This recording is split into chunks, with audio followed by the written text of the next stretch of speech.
La préparation physique est une activité très complexe, mélangeant des notions d'anatomie, de physiologie, de biomécanique et bien d'autres. Les conseils sur certaines pratiques, issues des connaissances et de l'expérience, peuvent donc avoir une très grande valeur, et c'est exactement ce que nous allons faire aujourd'hui en parlant de curl nordique. Pourquoi cet exercice est-il parfois remis en question? Puis, comment y remédier? Et enfin, nous élargirons le sujet pour parler d'un autre excellent exercice d'ischio-jambier, malheureusement souvent délaissé par les athlètes.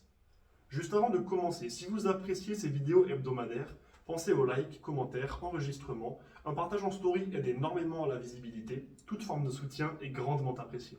Pour rappel, le curl nordique est un exercice où vous vous agenouillez et alors que quelqu'un vous maintient les chevilles au sol, vous vous laissez tomber vers l'avant en contrôlant votre descente et en restant bien gainé.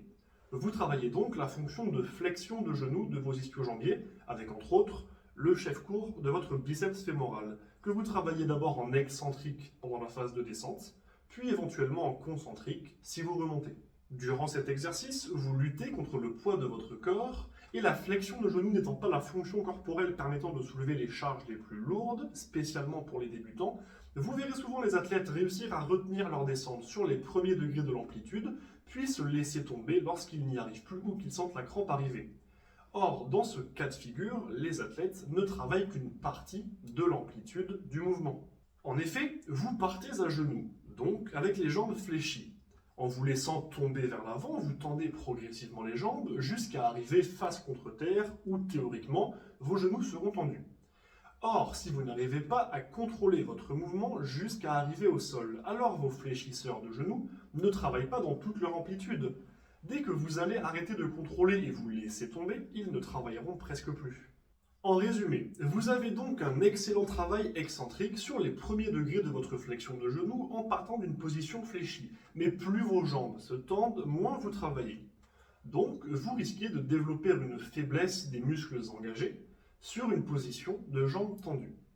Or, pour une accélération, un saut, une décélération, un sprint, un changement de direction, et globalement dans énormément de mouvements que l'on retrouve dans les pratiques sportives, vos muscles fléchisseurs de genoux doivent être en capacité de générer de la force alors que votre jambe est dans une position tendue. Ajoutons à cela que le chef-court de votre biceps fémoral est étiré lorsque votre jambe est tendue, et vous vous retrouvez dans une situation où ce muscle augmente le risque de subir une blessure. Alors, cela veut-il dire que l'exercice du curl nordique est inutile?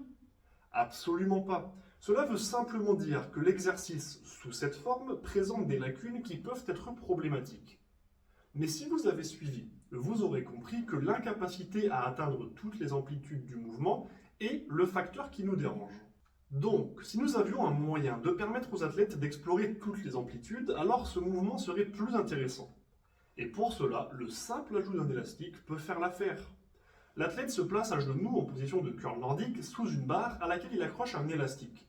Il attrape cet élastique qui va donc le relier à la barre au-dessus de lui et lorsqu'il va se laisser tomber vers l'avant, l'élastique va se tendre et donc le retenir dans sa chute et l'alléger, ce qui lui permettra d'atteindre plus d'amplitude plus facilement. De plus, plus l'athlète sera bas, plus le mouvement sera difficile, mais plus l'élastique sera tendu, lui permettant de contrôler son mouvement dans toute l'amplitude nécessaire.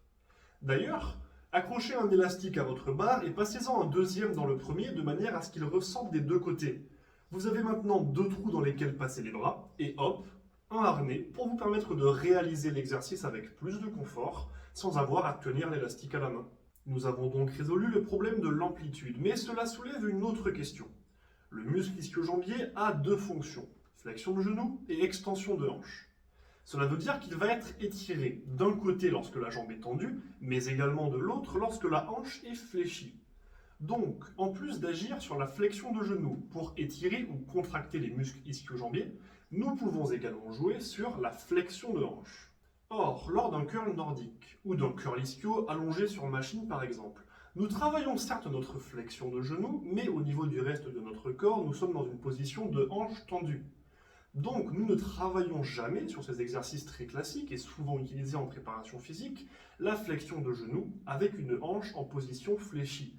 Ce qui veut également dire que nous n'étirons jamais notre muscle ischio-jambier des deux côtés, puisqu'il faudrait pour cela, avant de commencer le curl, avoir 1. Les jambes tendues et 2. La hanche fléchie.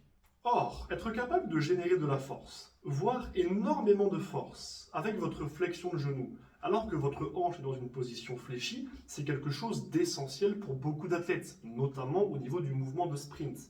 Et pour cela, un exercice très simple, le curl ischio sur machine, mais assis. Dans cette position, vous serez installé et votre hanche sera fléchie et vous pourrez, de cette position, réaliser votre curl ischio en toute tranquillité. C'est un mouvement qui est trop souvent ignoré par les préparateurs physiques et pas assez pratiqué. Mais bien utilisé, il peut présenter de réels avantages pour les athlètes. Et comme je viens de le dire, surtout pour ceux qui auront des sprints à réaliser. J'espère que cette vidéo vous aura été utile. Si vous avez des questions sur les points que je viens d'aborder ou d'autres interrogations sur le sujet, contactez-moi pour me les poser. Si vous avez des questions concernant votre diète, votre entraînement, votre préparation mentale ou autre, n'hésitez pas à me les soumettre.